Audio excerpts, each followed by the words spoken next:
তোরা বুঝলি, আমার মনে একটা পরিকল্পনা আছে।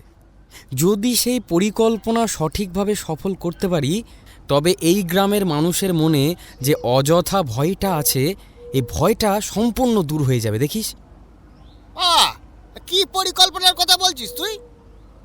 আরে বলবো, তবে তার আগে তোরা আমাকে এটা বল যে তোরা সকলে আমাকে সাথ দিবি তো? আজ কিন্তু একটা অতীব দুঃসাহসিক কাজ করতে চলেছি আমরা। রথিকান্তপুর গ্রামের এক কোণে একটা বড় শিমুল গাছের নিচে 4 বন্ধুতে মিলে সকালবেলাতে গল্প করছে। বলছি, তুই কি কথা বলছিস? একটু খোলসা করে বল তো। আমি তো তোর কথার মাথা মুন্ডু কিছুই বুঝতে পারছি না।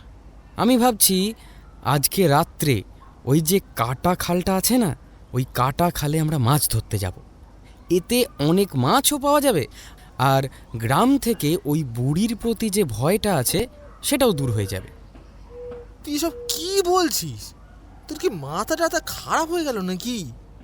তুই রাতের বেলা চাইছিস ওই কাঁটা খালের ধারে মাছ ধরতে যেতে?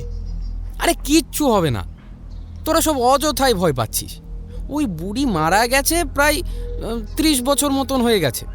আমাদের মধ্যে কারো তখনও জন্মই হয়নি, আর তোরা এখনও সেই বুড়িকে ভয় পেয়ে চলেছিস। কিন্তু গ্রামের লোকেরা যে বলে ওই বুড়ির আত্মা নাকি ওইখানে রয়েছে। হ্যাঁ, ওই খালের ধারে থাকা বট গাছের কোটরেই নাকি সেই বুড়ির বাসা। ওইখানে রাতের বেলা কেউ গেলে নাকি সেই বুড়ির আত্মা তাকে ছাড়বে না। গ্রামের লোকেরা অযথা আমাদের ভয় দেখানোর জন্য কিছু ফালতু কথা বলে বেড়ায়। ও সমস্ত এই গ্রামের কুসংস্কার ছাড়া আর কিছুই নয়। কিন্তু পাঁচু, গ্রামের লোকেরা যখন বলছে তখন কিছু তো নিশ্চয়ই আছে। আমি বাপু এসবের মধ্যে নেই। কিছু একটা হয়ে গেলে তখন আমার মা আমাকে ছেড়ে দেবে না। তার মানে তুই যাবি না, তাই তো? বেশ, তোকে যেতে হবে না। রহিম, তুই তো নিশ্চয়ই যাবি।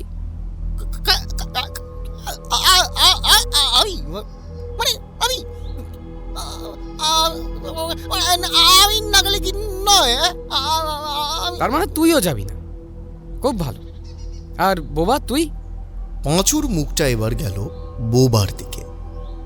বোবার দিকে এতক্ষণ কারো খেয়াল ছিল না বললেই চলে। সে এ গ্রামেরই ছেলে। বোবার আসল নামটা হয়তো অন্য, কিন্তু সে ভালোভাবে কথা বলতে পারে না, তাই তাকে সকলে বোবা বলেই ডাকে। দেখ বোবা, তোর উপর কিন্তু আমার অনেক ভরসা। তুই অন্তত আমায় না বলিস না।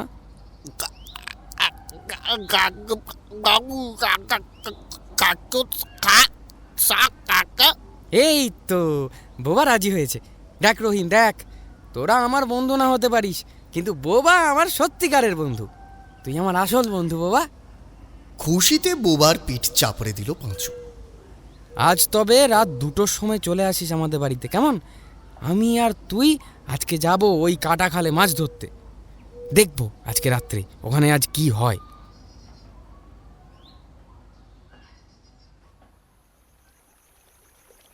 রাত তখন 2:30 হবে।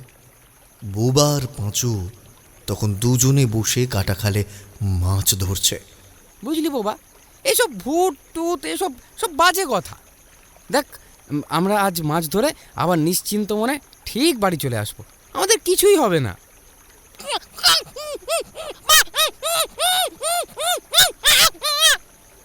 বেশ শান্তমনেই কথা বলছিল পাঁচু। হঠাৎ করেই পেছনে তাকিয়ে কিছু একটা দেখে বেশ ভয়ার্তভাবেই পাঁচুকে ঝাঁকিয়ে কিছু একটা বলতে চাইছিল সে।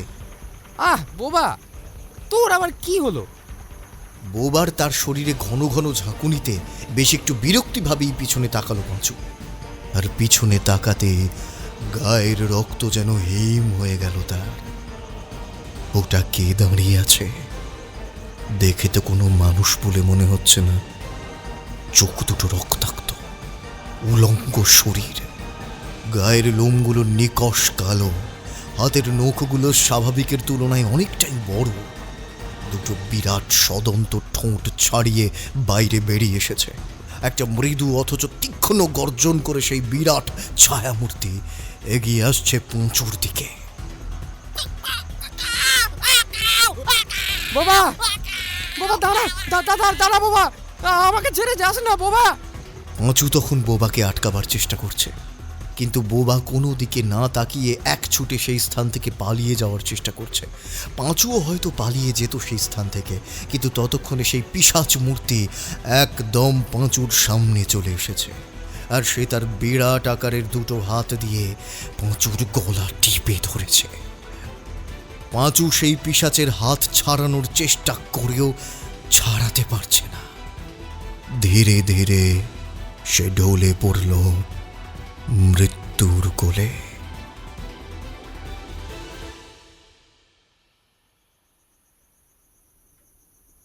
ঠাকুরমশাই, আজ কিন্তু আপনার মুখ থেকে একটা ভূতের গল্প শুনতে চাই। তারানাথকে কথাটা বলল কিশোরী। এখন আমরা আমি আর কিশোরী বসে আছি তারানাথের বাড়িতে। একটু আগেই চারি আমাদেরকে এক বাটি করে চপচপে তেলে মাখা মুড়ি দিয়ে গেছে। মুড়ি খেতে খেতেই আমরা গল্প করছি তারানাথের সাথে।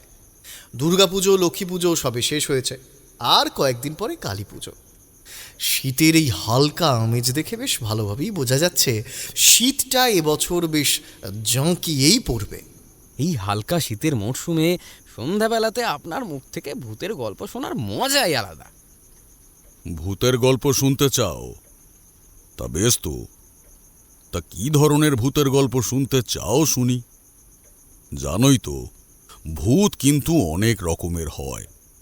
মানুষের ক্ষতি করে এমন ভূতও যেমন রয়েছে এই পৃথিবীতে, তেমনি উপকারী ভূতও রয়েছে।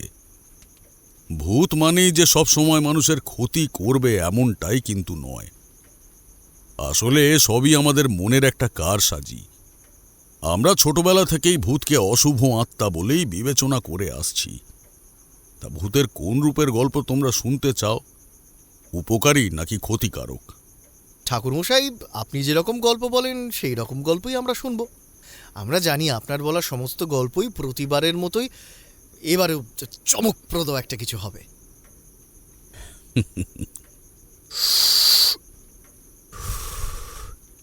ঠিক আছে, তোমরা যখন শুনতে চাইছো তখন তোমাদেরকে বলছি শোনো। পাসিং শোতে শেষ টানটা দিয়ে তারানাথ গল্প আরম্ভ করল। যে সময়কার কথা বলছি সেটা আমার যুবক বয়সের কথা। তখন বুঝলে তো, আমার বেশ ভালোই পসার জমেছে। জ্যোতিষ চর্চার পাশাপাশি নানা বাড়িতে অশুভ আত্মা দূরীকরণ, গৃহবন্ধন, গৃহের সাপ মোচন, এসবে নানা সময় আমার ডাক পড়ে। আর আমি সেই সব করে বেশ ভালো অর্থ উপার্জনও করি। তোমরা তো জানোই, মধুসুন্দরী দেবীর আশীর্বাদে আমার কোনোদিনই অর্থের অনটন ঘটেনি। তো এমন সময় একদিন সকালবেলাতে আমি আমার বৈঠকখানাতে বসে আছি। একজন ভদ্রলোক এলেন আমার ঘরে। নমস্কার ঠাকুরমশাই। আমি তখন মাথা নিচু করে হয়তো কারোর ঠিকুজি তৈরি করছিলাম। ভদ্রলোকের কথায় আমি মাথা তুলে তাকালাম তার দিকে। ভদ্রলোকের মধ্যে অভিজ্ঞতা আর মার্জিতের ছাপ স্পষ্ট। পরনের বেশভূষা দেখেও বেশ উঁচু বংশের বলেই মনে হয়। বয়স হয়তো ওই 30-এর কাছাকাছি হবে। আমি বললাম, নমস্কার, বসুন আপনি। ভদ্রলোককে বসার অনুরোধ করলাম। তিনি চৌকির পাশে থাকা চেয়ারটাতে বসে আমাকে বিনীতভাবে বললেন, আমার নাম উপেন্দ্রনাথ চক্রবর্তী। আমি এখান থেকে কয়েক ক্রোশ দূরে যে রথিকান্তপুর গ্রাম আছে না, সেই গ্রামেরই জমিদার। জমিদার মানে আমার পিতা হরেন্দ্রনাথ চক্রবর্তী কয়েক বছর আগে গত হয়েছেন। তখন থেকেই আমি জমিদারির কাজকর্ম দেখাশোনা করি আর কি। হ্যাঁ, রথিকান্তপুর গ্রামের নাম আমি শুনেছি বটে। তা আপনি আমার কাছে আপনার বাড়ির কি কোনো সমস্যা হয়েছে নাকি? সমস্যা একটা হয়েছে বটে ঠাকুরমশাই, তবে সেটা আমাদের বাড়ির নয়, আমাদের গ্রামে। আমাদের পাশের গ্রামে মহিম সান্যালের বাড়ির সমস্যাটা আপনি যেভাবে সমাধান করেছিলেন, তাতে আমার মনে হলো আপনি যদি আমাদের গ্রামের সমস্যাটাও সমাধান করে দেন তবে আমরা খুবই উপকৃত হই আর কি। আমার মনে পড়ল কয়েক মাস আগে ভুবনচোরা গ্রামের মহিম সান্যালের বাড়ির সেই ঘটনার কথা। মহিম সান্যালের বাড়ির 10 বছরের মেয়েকে একটা বিশেষ অতৃপ্ত আত্মার হাত থেকে রক্ষা করার জন্য আমাকে ডাকা হয়েছিল। তবে তবে সে গল্প তোমাদের আর একদিন বলবো। আপাতত যে কাহিনীর কথা তোমাদেরকে বলছি সেটাই বরং বলি। তো যথারীতি আমি উপেন্দ্রনাথ বাবুর কথা শুনে তার কাছে ঘটনার কথা জানতে চাইলাম। দেখুন, আপনাদের গ্রামে আসলে ঠিক কি ঘটেছে, মানে যার জন্য আপনি আসলে আমার কাছে এসেছেন, সেটা যদি আমাকে বিস্তারিতভাবে না বলেন তাহলে আমি কিভাবে আপনাদের গ্রামের সমস্যার সমাধান করব বলুন তো। বলছি, তবে তার আগে কি একটা ভেবে উপেন্দ্রনাথ এক মুহূর্তের জন্য একটু চুপ করলেন, তারপর আবার বলতে শুরু করলেন। একটু আগে থেকেই ঘটনার কথা শুরু করা যাক ঠাকুরমশাই। আসলে আমাদের গ্রামের প্রায় শেষ মাথাতে একটা খাল আছে। গ্রামের লোকেরা সকলেই সেই খালটাকে কাটাখাল বলেই জানে। সেই কাটাখালের ধারে একটা কুঁড়ে ঘরে একজন বুড়ি থাকত। বুড়ির নামটা এখন ঠিক মনে পড়ছে না। আসলে অনেক বছর আগেকার কথা তো, প্রায় 25-30 বছর আগে তো হবেই। সেই বুড়ি বিধবা ছিল, তার সন্তান সন্ততিও কেউ ছিল না, একাই থাকতো সেই গ্রামে। সারাদিন গ্রামে ঘুরে ঘুরে ভিক্ষা করত। বুড়ির একাকিত্ব আর তার ওই করুণ অবস্থার জন্য সকলেই মোটামুটি তাকে ভিক্ষা দিত। তো সারাদিন ভিক্ষা করে যা পেত, রাতের বেলা এসে তা দিয়ে রান্না করে খেত। এভাবেই হয়তো চলত। কিন্তু একদিন গ্রামের দুজন ছেলে সেই কাটাখালের ধারে রাতের বেলা মাছ ধরতে গিয়ে একটা অদ্ভুত ব্যাপার দেখতে পেল। তারা দেখল সেই বুড়ির ঘরের মধ্যে দিয়ে সাদা ধোঁয়া বেরোচ্ছে। নিশ্চয়ই ঘরের মধ্যে আগুন জ্বলছে। সেই কুঁড়ে ঘরে বুড়ি একা থাকে। কোনো বিপদ আপদ হয়ে গেল কিনা সেই চিন্তা করেই তারা বুড়ির কুটিরের সামনে গিয়ে জানালা দিয়ে উঁকি দিল। আর উঁকি দিতে যে দৃশ্য দেখল তারা, তা দেখে তারা বিস্ময়ে একেবারে হতভম্ব হয়ে গেল। তারা দেখল বুড়ি ঘরের মধ্যে কাঠকুটো জোগাড় করে আগুন জ্বালিয়ে যজ্ঞ করছে। অর্থাৎ বুড়ির পিছন দিক থেকে মনে হচ্ছিল হয়তো এক মনে চোখ বুজে কোনো মন্ত্র উচ্চারণ করছে। বুড়ির আশেপাশে পড়ে রয়েছে মরার খুলি, মরার হার, একটা বাটির মধ্যে খানিকটা জল, একটা বাটিতে কিছুটা হলুদ। তারা তাই দেখে স্পষ্টভাবে বুঝতে পারল সেই বুড়ি নিশ্চয়ই কোনো কালো জাদু করছে। গত হপ্তাখানেকের মধ্যে গ্রামে দুজন যুবক হঠাৎ করেই কোনো এক অজানা রোগে মারা গিয়েছিল। এ নিশ্চয়ই ওই বুড়িরই কাজ হবে বলে তারা মনে করল। সেই নিশ্চয়ই কালা জাদু করে মেরে ফেলেছে তাদেরকে। চোখের সামনে সেই দৃশ্য দেখে তাদের মধ্যে একজন বুড়ির ঘরে ঢুকতে চাইল, কিন্তু অন্যজন যে ছিল সে তাকে আটকালো। আরে আরে কি করছিস তুই? এক্ষুনি ওই বুড়ির ঘরে গিয়ে ওর যাবতীয় জিনিসপত্র লাথি মেরে ফেলে দেবো। ওই বুড়ি ডাইনির কালা জাদু করে আমি বার করছি। ওর জন্যই আমাদের গ্রামের আজ এই অবস্থা হচ্ছে। মাথা গরম করিস না রতন, চল আমরা এখন গ্রামে ফিরে যাই। গ্রামের লোকেদের সমস্ত ব্যাপারটা জানাই, তারপর ওরা যা ব্যবস্থা নেওয়ার সেটা নেবে। আমাদের উদ্যোগী হয়ে কিছু করার দরকার নেই। কিন্তু এরপর ওরা গ্রামে ফিরে এলো। সেই রাতে তারা তাদের পরিবার আর লোকজন আর গ্রামের সকলকে জানালো খবরটা।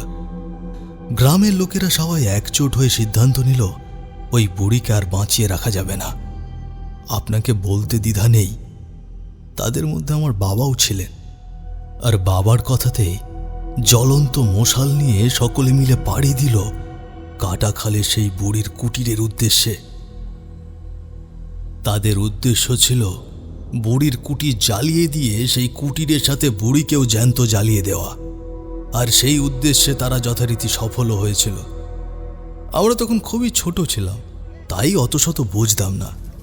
তবে মা বাবার সঙ্গে গিয়েছিলাম সেখানে, আর চোখের সামনে দেখে এলাম গ্রামবাসীরা মশালের আগুন দিয়ে দাউ দাউ করে জ্বালিয়ে দিয়েছে তার ঘর। আর ঘরের ভেতর থেকে শোনা যাচ্ছে বুড়ির আর্তচিৎকার, ছাড়বো না, আমি তোদের কাউকে ছাড়বো না। আমার আমার শরীরটাকে তোরা এইভাবে জ্বালিয়ে দিলি তো কি হয়েছে? আমার আত্মাকে তোরা শেষ করতে পারবি না। আমি আবার ফিরে আসবো।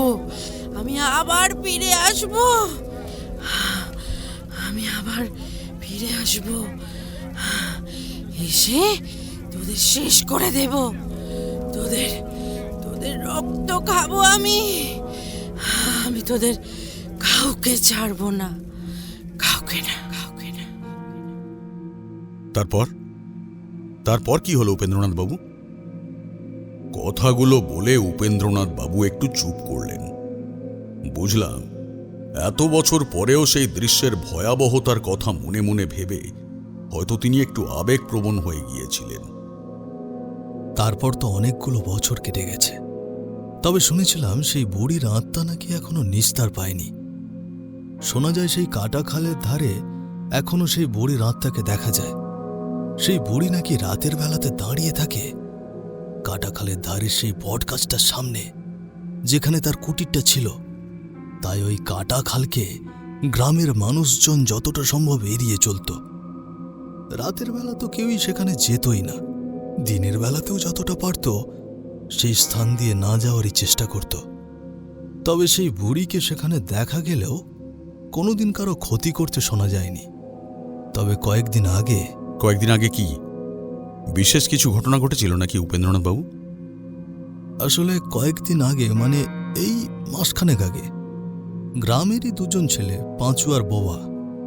বোবা মানে সে ভালো কথা বলতে পারে না, তাই তাকে সবাই বোবা বলেই ডাকে। তারা সকলের অজান্তেই রাতের অন্ধকারে গিয়েছিল সেই কাটা খালের ধারে মাছ ধরতে, আর সেখানেই ঘটেছিল সেই অদ্ভুত ঘটনাটা। খানিকক্ষণ চুপ থেকে কথাটা বলে উঠলেন উপেন্দ্রনাথ বাবু। রাতের বেলা সেই কাটা খালের ধারে মাছ ধরতে গিয়ে তার একটা ভয়ঙ্কর অভিজ্ঞতার সম্মুখীন হয়েছিল। বোবা ফিরে আসলেও পাঁচু আর ফিরে আসেনি সেই স্থান থেকে। পরের দিন ভোরবেলাতে সেই কাটা খালের ধারে দেখা গেল পাঁচুর রক্তাক্ত মৃতদেহটা পড়ে আছে সেখানে। সারা গায়ে বড় বড় আঁচড়ের দাগ, যেন কোনো ভয়ানক হিংস্র পশু এসে পাঁচু সারা শরীরটাকে ক্ষতবিক্ষত করেছে। হিংস্র পশু? আচ্ছা, মানে আপনাদের গ্রামে কি কোনো হিংস্র পশু রয়েছে নাকি? না না ঠাকুরমশাই, এত বছর ধরে আমি এই গ্রামে রয়েছি, কোনো হিংস্র পশু আছে বলে তো আমরা জানি না। সেই রাতে যে কে পাঁচুকে মেরেছিল সেটা আমরা কেউই জানি না। তবে বোবার মুখ থেকে যা শুনেছিলাম, সেই রাতে যখন তারা খালের ধারে মাছ ধরছিল, তখন নাকি এক ভয়ঙ্কর মানুষ, মানে যাকে আসলে পিশাচ বলে, সেই রকম একজন এসে পাঁচুর গলা টিপে ধরেছিল। বোবা সেখান থেকে কোনো রকম পালিয়ে এলেও পাঁচুকে সে মেরে ফেলেছিল। তারপর কি হলো? আপনারা নিশ্চয়ই তাকে, মানে সেই পিশাচকে আর দেখতে পাননি? না, আমরা কেউ তাকে দেখতে পাইনি। তবে ঘটনার সেখান থেকে শুরু। বড্ড জল তেষ্টা পেয়েছে, একটু জল খাওয়াতে পারবেন? হ্যাঁ, আমি এক্ষুনি নিয়ে আসছি। ঘটির জলটা সম্পূর্ণটা এক ঢোকে খেয়ে নিয়ে উপেন্দ্রনাথ বাবু আবার বলতে শুরু করলেন। তারপর থেকে আমাদের গায়ে চলতে থাকলো ভয়ানক অত্যাচার। রাতের বেলা, মানে সন্ধ্যা হওয়ার পরেও যদি কেউ ঘরের বাইরে থাকতো, তবে তাকে আর খুঁজে পাওয়া যেত না। পরের দিন সকালে তাকে পাওয়া যেত সেই কাটা খালের ধারে, সেই ক্ষতবিক্ষত মৃত অবস্থায়। এভাবে আমাদের গ্রামের অনেক মানুষই অকালে প্রাণ হারিয়েছে। সকলেই বলছে ওই বুড়ির আত্মা নাকি আবার ফিরে এসে তার মৃত্যুর প্রতিশোধ নিচ্ছে, গ্রামের লোকেদের একে একে মেরে। আপনি কিছু একটা করুন ঠাকুর মশাই, গ্রামের লোকেদের এই মৃত্যু ভয় দূর করুন। তারা ভয়ে কেউ রাতের বেলা বাড়ির বাইরে বেরোতে পারছে না।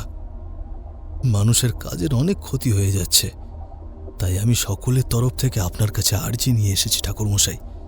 আমি জানি পারলে আপনিই পারবেন।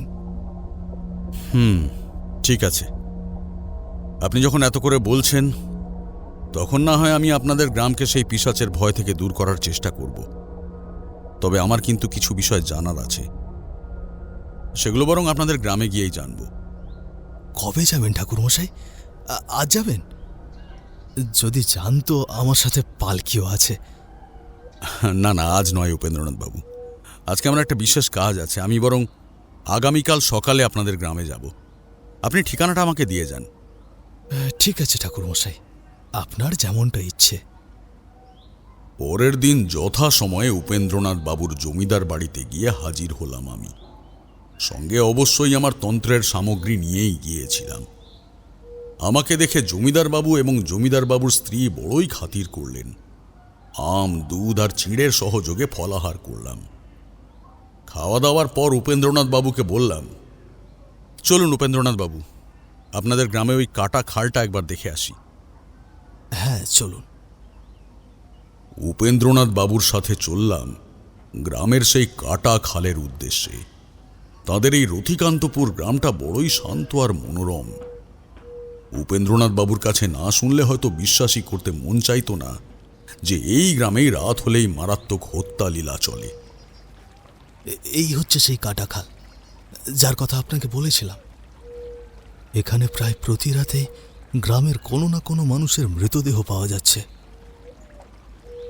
প্রায় অনেকটা পথ হাঁটতে হাঁটতে এসে একটা শান্ত খালের সামনে এসে কথাটা বললেন উপেন্দ্রনাথ বাবু। আমি কাটা খালের সামনে নিচু হয়ে বসে সেইখানকার মাটিতে হাত দিলাম। সেই খালের চারপাশে এখনো শুকনো রক্তের দাগ লেগে আছে। আর ওই যে বটগাছটা, ওই বটগাছের পাশেই বুড়ির কুটির ছিল। কিছুটা দূরে একটা বট গাছের দিকে ইশারা করে কথাটা বললেন উপেন্দ্রনাথ বাবু। আমি সেই বটগাছটার কাছে গেলাম, সেই জায়গাটা ভালো করে দেখে নিলাম। আশ্চর্যজনকভাবে সেখানে অশরীরীর কোনো রকম উপস্থিতির লক্ষণ কিন্তু আমি বুঝতে পারলাম না। তোমরা তো জানোই যে কোনো জায়গায় কোনো অশুভ উপস্থিতি থাকলে সেই আভাস কিন্তু আমি আগে থেকেই পাই, কিন্তু সেই জায়গায় সেই আবহাওয়ার মধ্যে সেরকম কোনো আভাস আমি পেলাম না। কিন্তু উপেন্দ্রনাথ বাবুর কথাটাও তো ভুল হতে পারে না। তবে সেই পিশাচ আসলে কে, আর গ্রামের মানুষদের এইভাবে হত্যা করে তার কোন কার্যসিদ্ধি করতে চায় সে? ঠাকুরমশাই, কিছু বুঝতে পারলেন? মানে ওই বুড়ির আত্মাই কি পিশাচের রূপ ধারণ করে গ্রামের মানুষের ক্ষতি করছে? দেখুন উপেন্দ্রনাথ বাবু, ওই পিশাচ যে আসলে কে আর সে কেনই বা গ্রামের মানুষের ক্ষতি করছে তার কিছুই আমি বুঝতে পারছি না। তবে হ্যাঁ, এইটুকু বুঝতে পারছি যে পিশাচের বর্ণনা আপনি দিচ্ছেন তার বাস হয়তো এই খালের ধারে নয়। খালের ধারে নয়? তবে কি গ্রামের অন্য কোথাও? বুঝতে পারছি না। তবে এই পিশাচের রহস্যটা আমার কাছে বেশ রহস্যজনক বলেই মনে হচ্ছে। আচ্ছা, সেই পিশাচকে, মানে গ্রামের মানুষদের যে হত্যা করছে, তাকে এই গ্রামের মানুষ কি স্বচক্ষে দেখেছে কেউ? আপনি তো বললেন যে দুইজন এখানে মাছ ধরতে এসেছিল, তাদের মধ্যে একজন নাকি পিশাচের হাত থেকে বেঁচে পালাতে পেরেছিল। আচ্ছা, তার সাথে কি একটু কথা বলা যাবে? হ্যাঁ, বোবা ব্যাপারটা দেখেছে। তবে আপনাকে বললাম না, সে ভালো কথা বলতে পারে না। হয়তো আপনি তার কথা বুঝতেও পারবেন না। তবে হ্যাঁ, আমাদের গ্রামের একটা ছেলে আছে, রতন। সে বোবার কথা ভালো বুঝতে পারে। সে আপনাকে বোবা কি বলতে চাইছে সেটা বলে দিতে পারে। তবে আর দেরি করবেন না উপেন্দ্রনাথ বাবু, রতনবাবুকে সাথে নিয়ে আপনাদের ওই বোবা বাবুর কাছে চলুন। তার কাছ থেকে অনেক কিছু জানার আছে। বোবা, এই বোবা, বাড়ি আছিস? রতনবাবুর কথাতে বোবা নামক সেই যুবক ঘর থেকে বেরিয়ে এলো। তার বয়স ওই প্রায় 25 বছর মতন হবে। চেহারায় তেমন বিশেষত্ব নেই, তবে তার মুখ দেখে মনে হয় সে বিশেষ দুঃখী। হয়তো তার এই কথা বলার অস্বাভাবিকত্বের জন্যই গ্রামের ছেলেদের কাছ থেকে তার নানা রকম টিকা টিপ্পণী শুনতে হয়। সেই কারণেই তার নিজের জীবনের অপ্রাপ্তি নিয়ে সে সন্তুষ্ট নয়। ঠাকুরমশাই, এই হচ্ছে বোবা। আর বোবা, ইনি হচ্ছেন ঠাকুরমশাই, মানে তারানাথ চক্রবর্তী, যার কথা তোদেরকে বলেছিলাম, যাকে আমি খবর দিয়েছিলাম রে এই গ্রামকে পিশাচের হাত থেকে রক্ষা করতে। উপেন্দ্রনাথ বাবুই বোবার সাথে আমার পরিচয় করিয়ে দিলেন।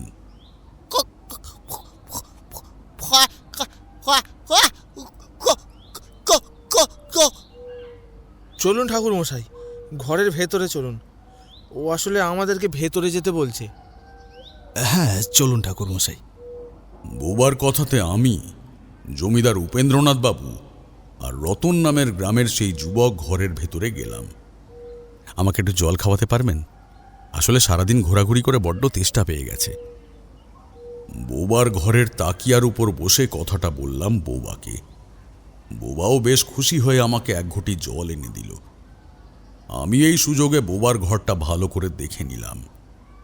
মাটির কাঁচা ঘর, ঘরের মধ্যে একটা তাকিয়া, একটা উনুন আর একটা ট্যাঙ্ক, একটা জলের ঘোড়া, দুটো শতরঞ্চি, এছাড়া আর কিছুই নেই। বোবার মা বাবা যে বর্তমানে কেউই বেঁচে নেই সেটা আমি রতনবাবুর কাছ থেকে আগেই জেনে গিয়েছিলাম। জলটা খেয়ে বড় তৃপ্ত হলাম। আচ্ছা বোবা বাবু, আমার আসলে আপনার কাছ থেকে কিছু জানার আছে। মানে সেই রাতে যখন সেই পিশাচ আপনার বন্ধু পাঁচুবাবুকে মেরে ফেলেছিলেন, তখন তো আপনি তার সঙ্গেই ছিলেন। মানে আপনিও তো সেই রাতে পাঁচুবাবুর সাথে মাছ ধরতে গিয়েছিলেন, তাই না? আমার কথা শুনে বোবা কিছু না বলে মাথা নিচু করল। বোবা, ঠাকুরমশাই যা জিজ্ঞেস করছে তার উত্তর দে। তুই ঠিকঠাক উত্তর দিলেই ঠাকুরমশাই সেই পিশাচকে মারতে পারবেন। আমাদের গ্রাম আবার বিপদমুক্ত হবে। রতনের কথা শুনে বোবা উপর নিচে সম্মতিসূচক মাথা নাড়ালো। আচ্ছা, তুমি তো সেই পিশাচকে দেখেছিলে বললে, তা তাকে কেমন দেখতে ছিল? কা কা কা কা কা গো গো গো গো গো কে কে কে গো কি কে গো কি কে। আচ্ছা ঠিক আছে, বুঝেছি, আর বলতে হবে না। আচ্ছা, তোমার কি মনে হয় যে সেই পিশাচটা কোথা থেকে এসেছিল? মানে সে কি খালের জল থেকে উঠে এসেছিল?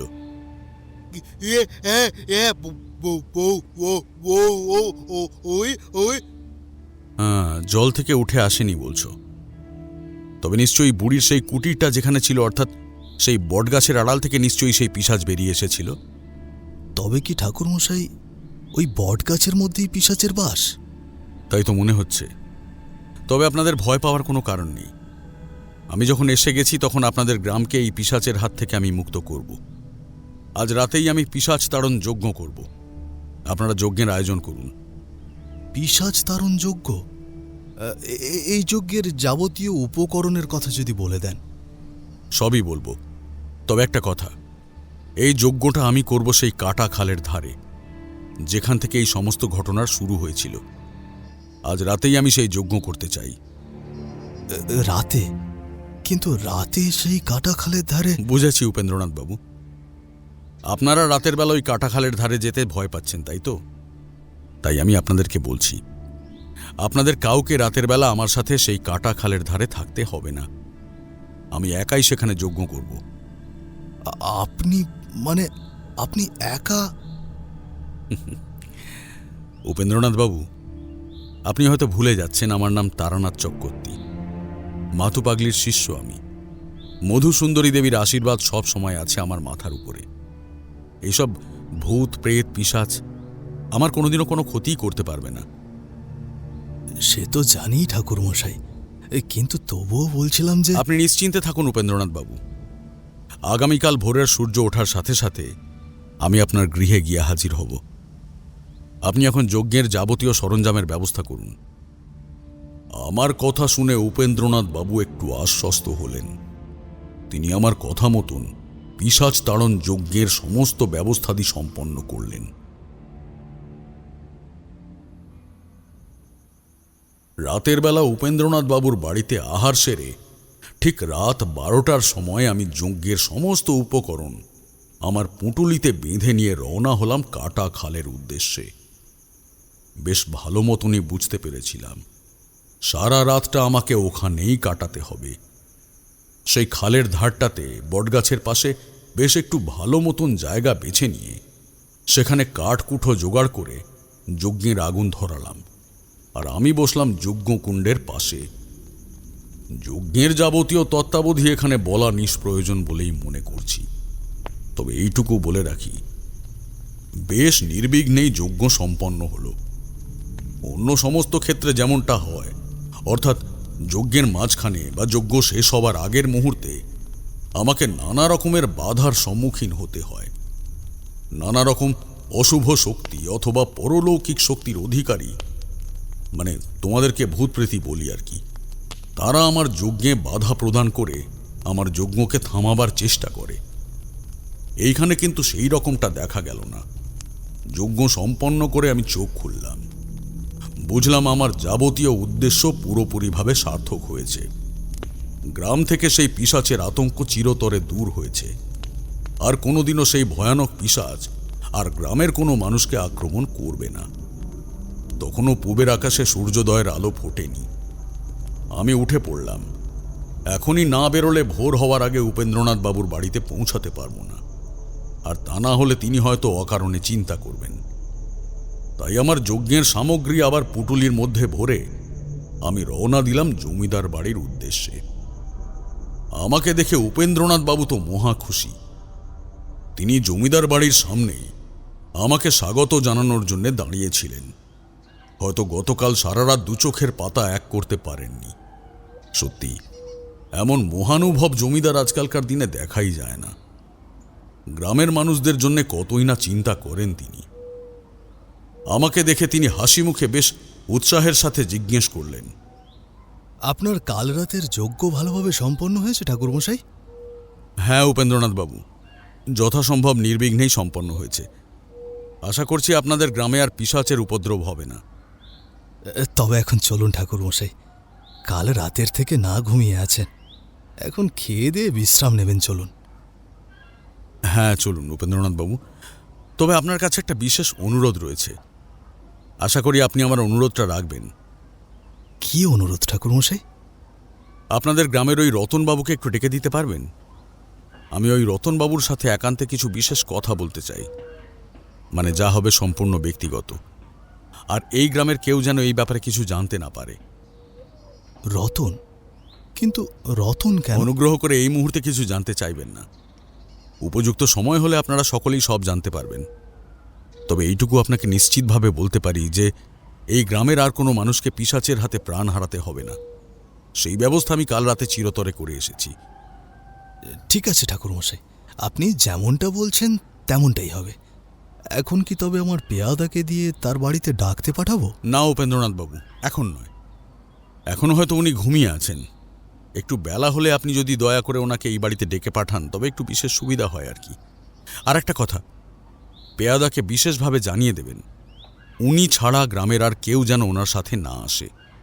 আর ওনাকে যে আমি ডেকে পাঠিয়েছি সেই ব্যাপারে যেন আর কাউকে না জানানো হয়। সবাই যেন জানে উনি আপনার কোনো প্রয়োজনেই এসেছেন এই বাড়িতে। ঠিক আছে ঠাকুরমশাই, আপনার সমস্ত কথাই আমরা মেনে চলব। এখন চলুন, ভেতরে চলুন। হ্যাঁ, আরও একটা কথা উপেন্দ্রনাথ বাবু, এটা আপনার কাছে আমার একটা অনুরোধই বলতে পারেন। মানে আপনাদের গ্রামের সমস্যা যখন পুরোপুরিভাবে মিটেই গেছে তখন আর বিলম্ব করতে চাই না। আমি আজ দ্বিপ্রহরের আগেই আবার আমার গৃহে ফিরে যেতে চাই। সে কি ঠাকুরমশাই, আজই চলে যাবেন? আর একটা দিন থেকে গেলে হতো না? না উপেন্দ্রনাথ বাবু, এই ব্যাপারে আমাকে একটু মাফি করে দিতে হবে।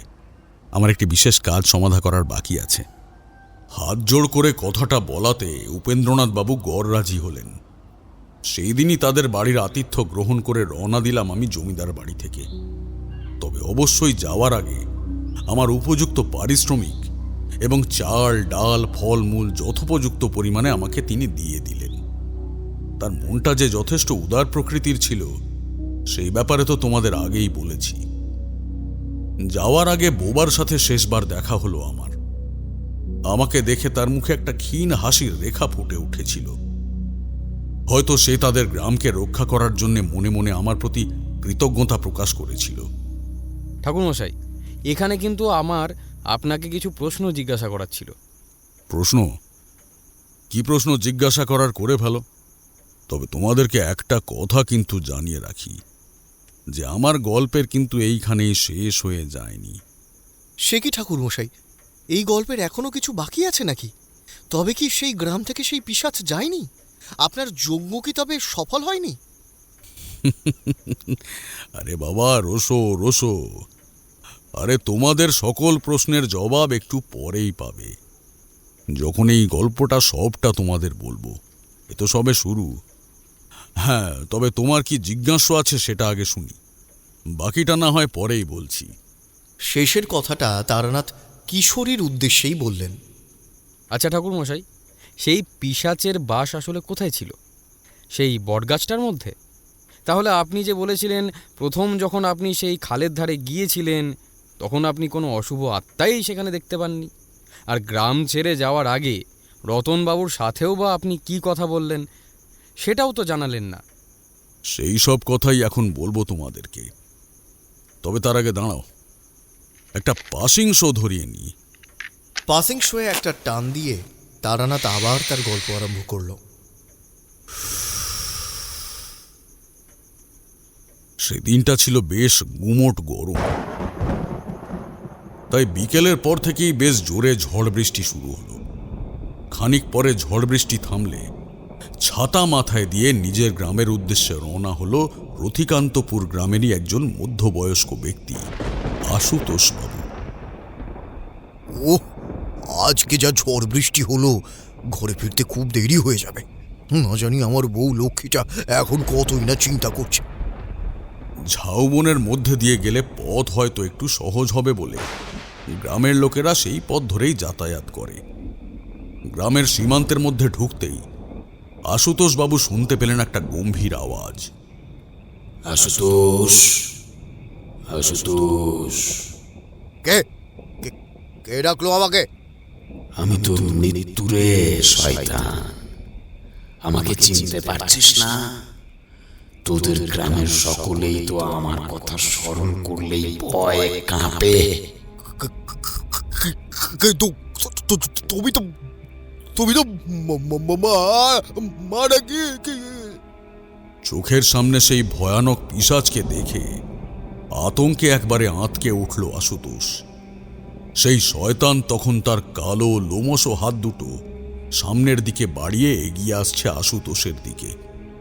পিশাচের চোখ দুটো রক্তাক্ত, মুখের দুটো দাঁত লম্বা হয়ে বেরিয়ে এসেছে ঠোঁট ছাড়িয়ে, হাতের নখগুলো অস্বাভাবিক রকমের বড়। কি ভেবেছিস আমি মারা গেছি? ওই নিমসের ছোকরাটার কি ক্ষমতা আছে আমাকে শেষ করা? বটে, তারানাথ তান্ত্রিকের ক্ষমতা সম্পর্কে তুই এখনো অবগত নয় বলেই এই কথা বলতে পারছিস। কে কে কে কে কে বললো কথাটা? হঠাৎ করে আমার গলার আওয়াজ শুনতে পেয়ে সেই পিশাচ রীতিমতন চমকে উঠেছে। আমি তখন ঝাউ গাছের আড়াল থেকে বেরিয়ে এসেছি। বটে, তুই এখনো যাসনি এই গ্রাম ছেড়ে? এখানেই এখনো রয়ে গেছিস?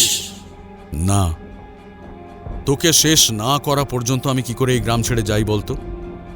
এই গ্রামের লোকেদের তোর হাত থেকে মুক্ত করার জন্যই তো জমিদার বাবু আমাকে এখানে এনেছেন, আর সেটা সম্পূর্ণ না হলে।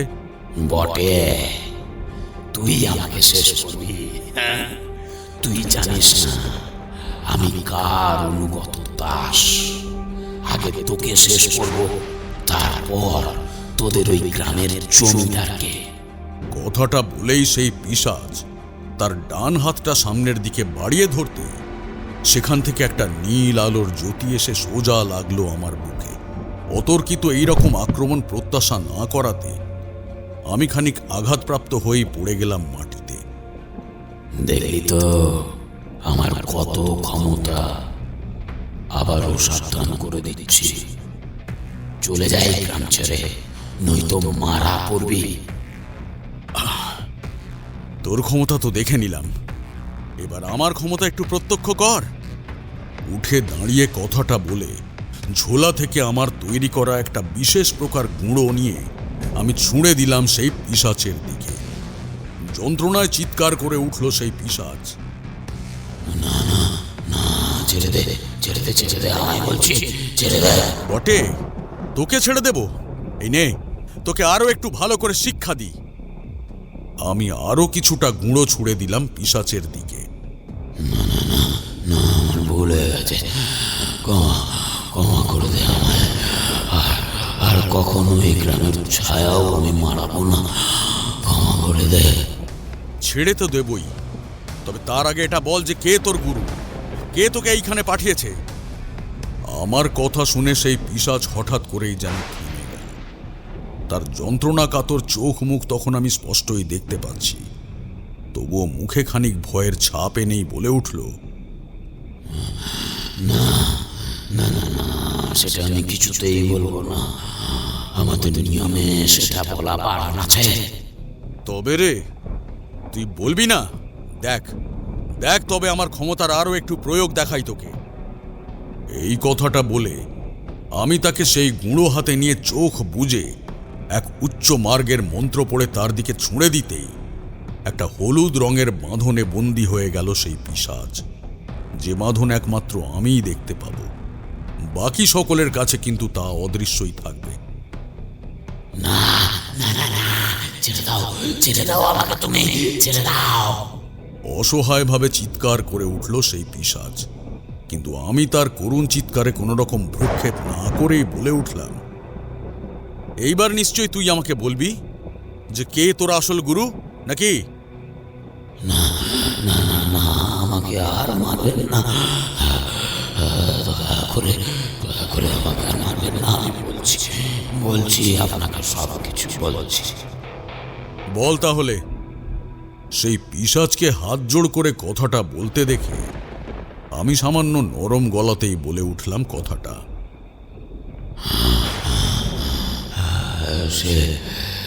সে হলো রাধানগর গ্রামের ভবেশ তান্ত্রিক। রাধানগর গ্রামের ভবেশতান্ত্রিক? কিন্তু তার সাথে আমাদের গ্রামের কি শত্রুতা? সে কেন আমাদের গ্রামের এইরকম ক্ষতি করছে? নিশ্চয়ই কোনো শত্রুতা আছে, আর সেটা খুব তাড়াতাড়ি আমরা জানতে পারব। সেইখানে উপস্থিত থাকা আশুতোষ বাবু সেই পিশাচের কথাতে রীতিমতন অবাক হয়ে গেলেও আমি কিন্তু তার কথাতে বিন্দুমাত্র ঘাবড়াইনি, কারণ আমি ভালো করেই জানতাম যে এই গ্রামে চলতে থাকা এই ঘটনার সাথে সেই কাটা খাল বা অনেক বছর আগে গ্রামের লোকেদের জীবন্ত পুড়িয়ে মারা বুড়ির কোনো সম্পর্কই নেই। এটা তাদের শুধুমাত্র অনুমান মাত্র। আমি বিলম্ব না করে বেশ একটু কড়া মেজাজেই সেই পিশাচকে বলে উঠলাম, বল শয়তান, এবারে তোর গুরুকে এখন পাবো কোথায়? মানে এই মুহূর্তে কোথায় আছেন সেই মহান ব্যক্তি? রাধানগর গ্রামের যে শ্মশান আছে সেখানেই এখন তিনি আছেন। এখন বসে যজ্ঞ করছেন, মাঝরাতে উঠবেন সেই যজ্ঞ থেকে। আমার এই শক্তিশালী পিশাচ বন্ধন এতটাই শক্তিশালী ছিল যে তাতে রীতিমতন সেই পিশাচ ক্লান্ত হয়ে গিয়েছিল। কথা বলতে যথেষ্ট কষ্ট হচ্ছিল তার। হ্যাঁ, আমি এইটাই আশা করেছিলাম। অত্যন্ত নিকৃষ্ট মানের সাধক না হলে এই ধরনের অপকর্ম করার চিন্তা কারোর মাথাতেও আসবে না। যাজ্ঞে, হ্যাঁ, আপনি মশাই, আপনার নামটা কি জানো? আশুতোষ। আমার নাম আশুতোষ মণ্ডল। আশুতোষ বাবু, আমাদের খুব শিগগিরই গ্রামে ফিরতে হবে।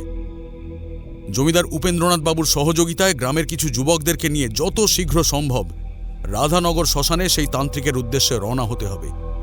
সেই তান্ত্রিককে উপযুক্ত শিক্ষা না দিলে সে এই ধরনের গর্হিত কাজ আরও করতে থাকবে। হ্যাঁ, চলুন।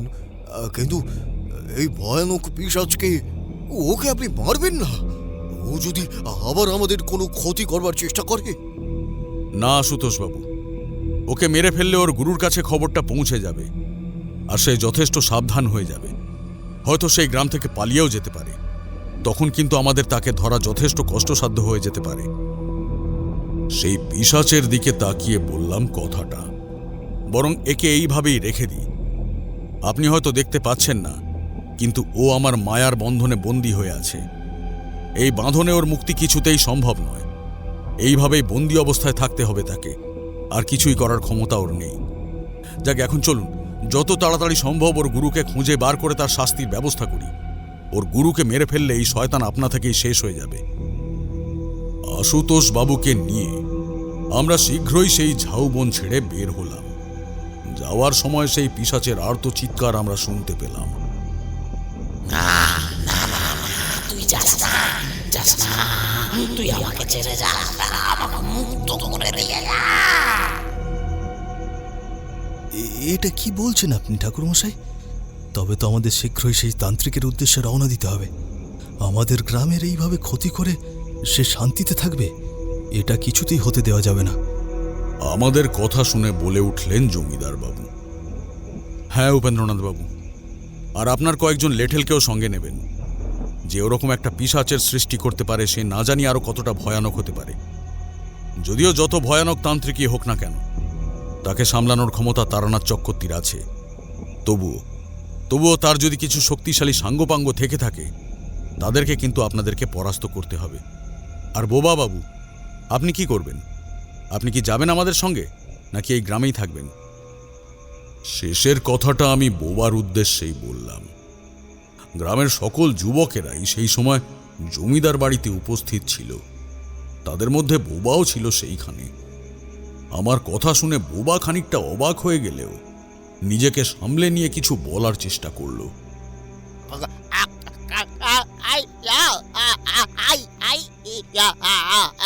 আমরা আশা করছি যে আমরা যে রাধানগর গ্রামের ওই শ্মশানে যাত্রা করছি, সেই খবরটা নিশ্চয়ই ভবেশ তান্ত্রিকের কাছে গিয়ে পৌঁছায়নি। ঠাকুরমশাই, এটা কি বলছেন আপনি? বোবা কেন? বোবার সেই খানিক মুহূর্তের অবাক হওয়ার ভাবটা সকলের চোখ এড়িয়ে গেলেও আমার চোখ কিন্তু এড়ায়নি।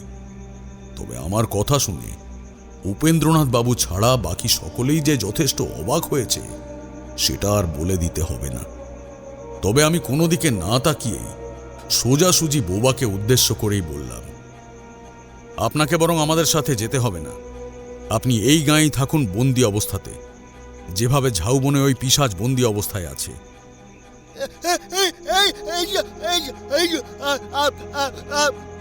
রতনবাবু, হ্যাঁ, এই যে ঠাকুরমশাই নিয়ে এসেছি।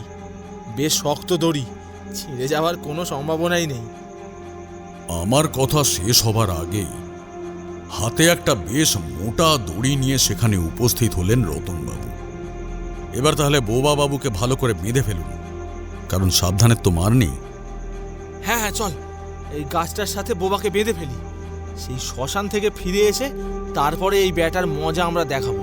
শালা শয়তান! রতন সহ আরো দু একজন মিলে বোবাকে টানতে টানতে নিয়ে গিয়ে মোটা কাঁঠাল গাছের সাথে শক্ত করে বেঁধে ফেলল। এই সময়ের মধ্যে বোবা বাবুর মুখ থেকে একটা কথাও বেরোল না, কোনো রকম প্রতিবাদের চেষ্টাও সে করল না। এবার চলুন উপেন্দ্রনাথ বাবু, আর বিলম্ব করা উচিত হবে না।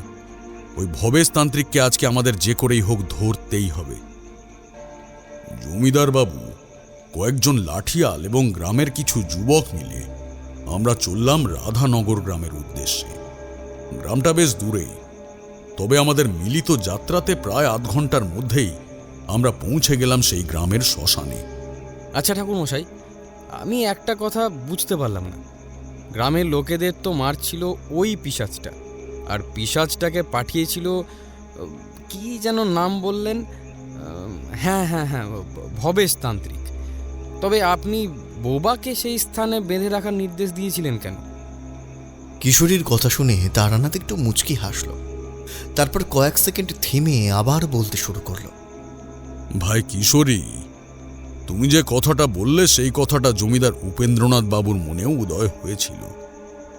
তিনিও আমাকে যেতে যেতে জিজ্ঞাসা করেছিলেন সেই কথাটাই। আচ্ছা ঠাকুরমশাই, বোবাকে কেন বেঁধে রাখা হলো সেটাই তো বুঝলাম না। আপনাদের গ্রামের সমস্ত ঘটনাগুলো পরপর যদি ভালোভাবে দেখেন, তবে আপনি নিজেই সবটা বুঝতে পারবেন উপেন্দ্রনাথ বাবু।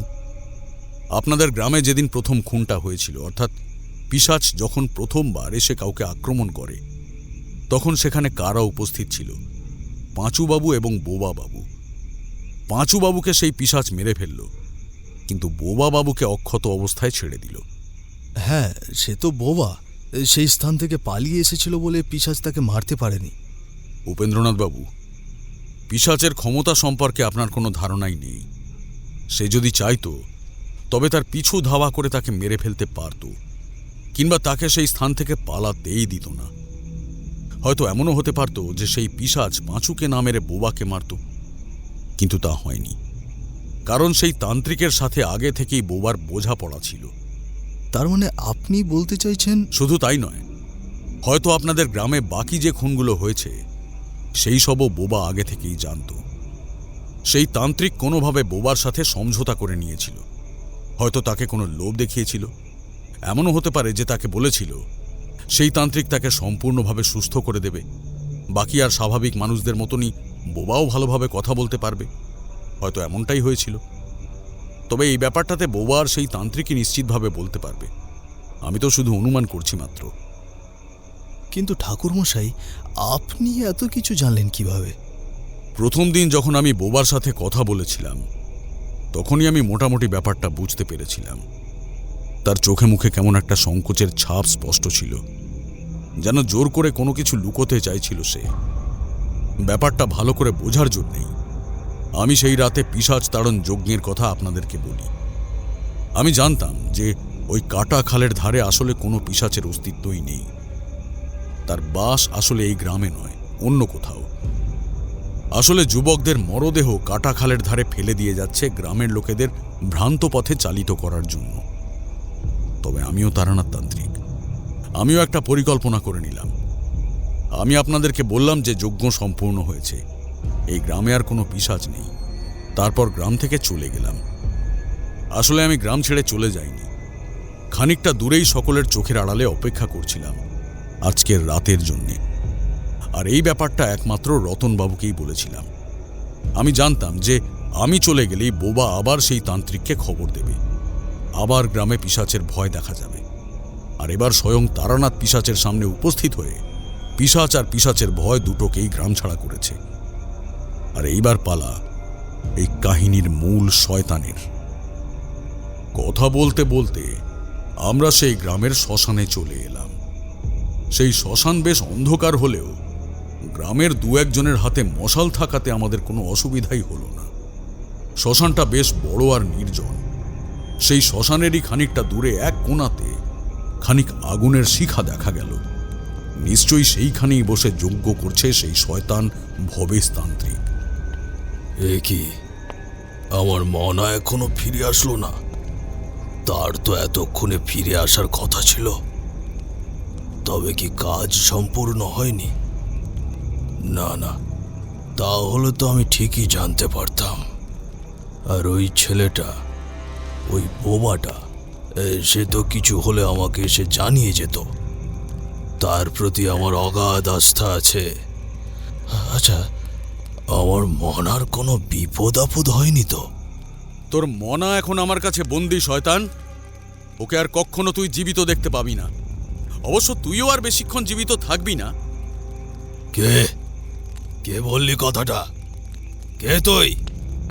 আমি আর গ্রামের সকলে তখন ভবেশ তান্ত্রিকের কাছে পৌঁছে গেছি। মনা যে তার সেই পিশাচের নাম ছিল সেটা আমি ভালোভাবেই বুঝতে পেরেছি। আমি তারানাথ তান্ত্রিক। ভেবে নে তোর মরণ দাঁড়িয়ে রয়েছে তোর সামনে। আমাকে মারবি? তুই কত বড় তান্ত্রিক! আমাকে মারা এত সহজ কাজ নয়। আমি নই, তোকে তো মারবে এই গ্রামের লোকেরা, যাদের ক্ষতি তুই করেছিস। এখন বল, কেন তুই এই গ্রামের মানুষদের মারছিলিস? ঠাকুরমশাই, একে তো আমি চিনি। এ কয়েকদিন আগেই আমাদের গ্রামে গিয়েছিল ভিখারি সেজে। গ্রামের বাড়ি বাড়ি গিয়ে ভিক্ষা সংগ্রহ করত। ভুল চিনেছিস তুই। আমি কোনোদিনই ভিখারি ছিলাম না। আমি তো তোদের গ্রামেরই একজন ছিলাম, যাকে তোরা গ্রাম থেকে তাড়িয়ে দিয়েছিস। আমার নাম ছিল চরণ। চরণ? কি এবার মনে পড়েছে শয়তানের দল? চরণ, তোকে তোর নিজের দোষেই গ্রাম থেকে তাড়িয়ে দেওয়া হয়েছিল। তুই সেদিন কামিনীর সাথে অসভ্যতম করেছিলিস বলেই আজ তোদের সকলের মৃত্যুই আমার হাতে লেখা আছে। ওং গিলি গিলি ফট! তোরা সব জাগ্রত হ, শেষ করে ফেল এদের সবাইকে। ভবেশ তান্ত্রিকের কথা শেষ হবার আগেই সেখানে একটা অদ্ভুত রকমের আওয়াজ শোনা গেল, যেন কোনো খিনখিনে গলায় হাসির শব্দ। একজনের নয়, বেশ অনেকজনের। সেই হাসির শব্দ ধীরে ধীরে আরো স্পষ্ট হয়ে উঠতে লাগল। আর সেটা যে অন্য জগতের কোনো প্রাণীর হাসির শব্দ সেটা স্পষ্টতই বোঝা গেল। ধীরে ধীরে সেখানে অনেকগুলো কালো কালো কিছু উড়ন্ত জীব দেখতে পাওয়া গেল। সেই জীবগুলোর আকৃতি মানুষের মতো হলেও মানুষের মতন তাদের চোখ, নাক, কান, হাত কিছুই নেই। সেই লম্বা অদ্ভুত আকৃতির কালো ছায়াগুলো সেখানে উপস্থিত মানুষগুলোর গলাতে শক্ত করে জড়িয়ে ধরল, আর তাদের গলা দিয়ে প্রচণ্ড আর্ত চিৎকার শোনা গেল। বাঁচাও, বাঁচাও, আমাকে বাঁচাও! তাদের কারো গলা দিয়েই ভালো মতো স্বর বেরোচ্ছে না। বুঝতেই পারছি তারা চরম সংকটজনক পরিস্থিতিতে পড়েছে। এই পাষণ্ডের ক্ষমতা যে অতীব মাত্রায় রয়েছে সেটা ভালোভাবেই বুঝতে পারলাম। হুঙ্কার দিয়ে উঠল ভবেশতান্ত্রিক। কি এবার তোর কত শক্তি আছে? বাঁচা এদেরকে। বুঝতেই পারলাম এবার আমাকেই কিছু করতে হবে। আমার প্রদত্ত বিদ্যার সর্বোচ্চ প্রয়োগ করতে হবে আজকে আমাকে। তাই আমি চোখ বুজে মন্ত্র উচ্চারণ করলাম। ঘামে ভিজে গেল সর্বাঙ্গ। শরীর আর মনের সর্বোচ্চ ক্ষমতাকে যখন একত্রিত করে এই ক্ষমতার প্রয়োগ করতে হয় তখন একটু কষ্ট হয় বই কি। তবে আমার উদ্দেশ্য সফল হল। হঠাৎ সেইখানে প্রচণ্ড শব্দ করে বিদ্যুতের চমকের আওয়াজ শোনা গেল, আর মুষলধারে বৃষ্টি নামল। এই বৃষ্টিতেই শোনা গেল প্রেতেদের আর্ত চিৎকার। না,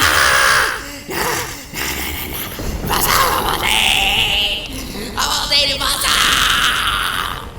না না, কি হলো? কি হলো? কিরে শয়তান, তোর পোষা জানোয়ারেরা তো সব বিনষ্ট হয়ে গেল, এবারে তোর কি হবে? আমি তখন ভবেশতান্ত্রিকের সামনে এসে শক্ত করে তার গলা চেপে ধরেছি। আমার তখন যুবক বয়স, আর শরীরে শক্তিও নেহাত কম ছিল না।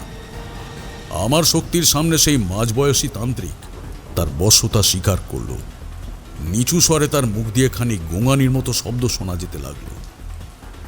এতগুলো মানুষকে এভাবে মারার জন্য বল তোকে কতটা শাস্তি দিতে পারি। ভবেশতান্ত্রিকের গলা ধরে তাকে ধীরে ধীরে উপরে তুলতে শুরু করেছি। বাকি সকলের মতন আমার সর্বাঙ্গ তখন বৃষ্টিতে একেবারে ভিজে গিয়েছে। ভবেশতান্ত্রিকের গলা দিয়ে তখন স্বর বেরোচ্ছে না। ধীরে ধীরে তার চোখ দুটো বন্ধ হয়ে গেল। আমি বুঝতে পারলাম সে শেষ নিঃশ্বাস ত্যাগ করেছে। তাকে ছুঁড়ে ফেলে দিলাম দূরের জঙ্গলের দিকে। তারপর উপেন্দ্রনাথ বাবুর কাছে গিয়ে শান্ত স্বরে বললাম, চলুন উপেন্দ্রনাথ বাবু, ফিরে চলুন। সমস্ত পাপকে আমি বিনাশ করে দিয়েছি, আর কখনো কোনো ঝড় আর আপনাদের গ্রামে আছড়ে পড়বে না। এতগুলো কথা বলে একটু থামল তারানাথ। হয়তো খানিক ক্লান্তই হয়ে গিয়েছিল। তারপর আবার বলতে শুরু করলো। এবার তার গলার স্বরের মধ্যে একটু যেন রসিকতার ভাবই ফুটে উঠল। এরপরে 2 দিন আমি ভয়ানক জ্বরে একেবারে কাহিল হয়ে গিয়েছিলাম। আসলে বৃষ্টিতে ভেজার অভ্যাস ছিল না তো, তার উপর ক্ষমতার এতটা প্রয়োগ করে শরীরে শক্তির সামান্য ক্ষতিও হয়েছিল বটে। উপেন্দ্রনাথ বাবুর বাড়িতেই ছিলাম। তবে এখানে আরও একবার বুঝতে পারলাম তিনি আর তার বাড়ির লোকেরা কতটা উদার মনের মানুষ। যথাযোগ্য সেবা করে আমায় সম্পূর্ণরূপে সুস্থ করে তুললেন তারা। 3 দিনের দিন আমি তাদের বাড়ি ছেড়ে প্রস্থান করলাম। যাবার সময় বোবা আমার হাতে পায়ে ধরে ক্ষমা চাইল। আমার কথাতেই বোবাকে গ্রামের লোকেরা ক্ষমা করে দিয়েছিল। সে তার ভুলের জন্য যথেষ্ট অনুতপ্তও ছিল। আমার অনুমানই সঠিক ছিল। ভবেশতান্ত্রিক ভিখারির বেশে গ্রামে এসে বোবার সাথে কথা বলেছিল, আর বোবাকে সম্পূর্ণ সুস্থ করে দেবে বলে তিনি তাকে কাজে লাগিয়েছিলেন। তিনি বোবাকে একটি বিশেষ ধাতু দিয়েছিলেন। এই ধাতু কোনো জীবিত মানুষের শরীরে স্পর্শ করে একটি বিশেষ মন্ত্র উচ্চারণ করলেই পিশাচের জাগরণ ঘটবে, আর পিশাচের শিকার প্রথম সেই ব্যক্তিই হবে যার শরীরে সেই ধাতু স্পর্শ করা হবে। এই কাজটি করতে হবে মধ্যরাতে, আর কাজটা কোনোভাবেই ভবেশতান্ত্রিকের পক্ষে করা সম্ভবপর হতো না। কারণ প্রথমত সে তখন সেই গ্রামে থাকতো না, আর দ্বিতীয়ত কেউই স্বেচ্ছায় নিজের জীবন কারোর হাতে তুলে দেবে না। আর এই কাজটা গ্রামেরই কারোর দ্বারা সম্ভব করতে হবে। সেই কারণেই তিনি বোবাকে নির্বাচিত করেছিলেন। আর বোবাও সুযোগ পেয়ে গিয়েছিল যখন পাঁচু তাকে মাছ ধরতে যাওয়ার কথা বলে। বোবা সেই রাতে এক ফাঁকে পাঁচুর শরীরের কোনো অংশে সেই ধাতুর স্পর্শ করায়, আর প্রথমবারের জন্যে সেই পিশাচ জাগ্রত হয়, আর নিজের প্রথম শিকারকে খুব সহজেই সে হাসিল করতে পারে। এরপর সেই গ্রামে চলে পিশাচের তাণ্ডব। প্রায় প্রতি হপ্তাতেই সেই পিশাচ সেই গ্রামের একজনকে হত্যা করত আর কাটা খালের ধারে রেখে দিত, যার মূল কারুকার্য ছিল ভবেশতান্ত্রিকের হাতে, আর সহকারী ছিল বোবা। আমাকে যখন জমিদার মশাই সেই গ্রামে নিয়ে গিয়েছিল, তখন বোবা বুঝতে পেরেছিল আমি কিছু সন্দেহ করতে পারি, তাই ভবেশতান্ত্রিককে আগে থেকেই জানিয়ে দিয়েছিল যাতে সেই রাতে তিনি পিশাচকে না ছাড়েন, আর আমিও আমার কাজে ব্যর্থ হই। ভবেশতান্ত্রিকের ক্ষমতার পরিচয় তো তোমাদের আগে থেকেই দিয়েছি, কিন্তু যখন বোবা জানল যে আমি আমার কাজে সফল হয়েছি, তখন বোবার মনে একটু সন্দেহ হয়েছিল বইকি। সে ছুটে গিয়েছিল ভবেশতান্ত্রিকের কাছে আর তাকে বলে সেই রাতেই যেন পিশাচকে আবার সেই গ্রামে আক্রমণ করতে বলেন, যাতে আমি ভুল প্রমাণিত হই গ্রামের মানুষের কাছে। আর আমি সেই সুযোগের অপেক্ষাতেই ছিলাম। যাই হোক, আমার গল্পটা এখানেই শেষ বলতে পারো। অনেকটা রাতও হয়ে গেল আজ। ঠাকুরমশাই, একটা জিজ্ঞাস্য কিন্তু এখনো থেকেই গেল আপনার কাছে। কি জিজ্ঞাসা এখনো রয়েছে তোমার শুনি? ঠাকুরমশাই, ওই ভবেশতান্ত্রিক মানে ওই চরণ যাকে আপনি মারলেন, সে আসলে কে ছিল? আর সেই গ্রামের মানুষদের সাথে তার শত্রুতাই বা কী ছিল? চরণ এক সময় ওই গ্রামেরই একজন ছেলে ছিল বলে শুনেছিলাম উপেন্দ্রনাথ বাবুর কাছে।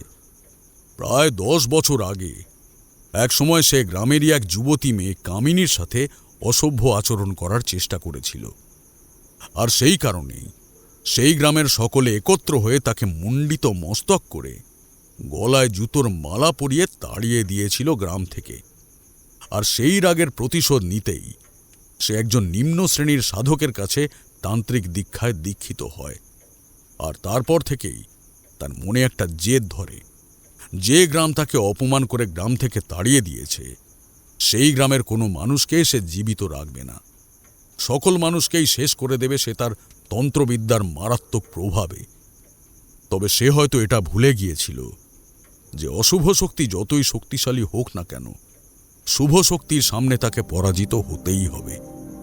যুগে যুগে পৃথিবীতে এটাই যে ঘটে এসেছে। তারানাথের এই শেষের কথাতে প্রবল আবেগের সংমিশ্রণ দেখা গেল যেন। সত্যি তারানাথ না থাকলে হয়তো এই ধরনের অবিশ্বাস্য রকমের গল্পগুলো আমরা শুনতে পেতাম না তার কাছে। আর এই সমাজের কিছু মানুষ যে কতটা নির্দয়, কতটা প্রতিহিংসা পরায়ণ হতে পারে, সেই বিষয়টাও আমাদের কাছে অবগত হতো না।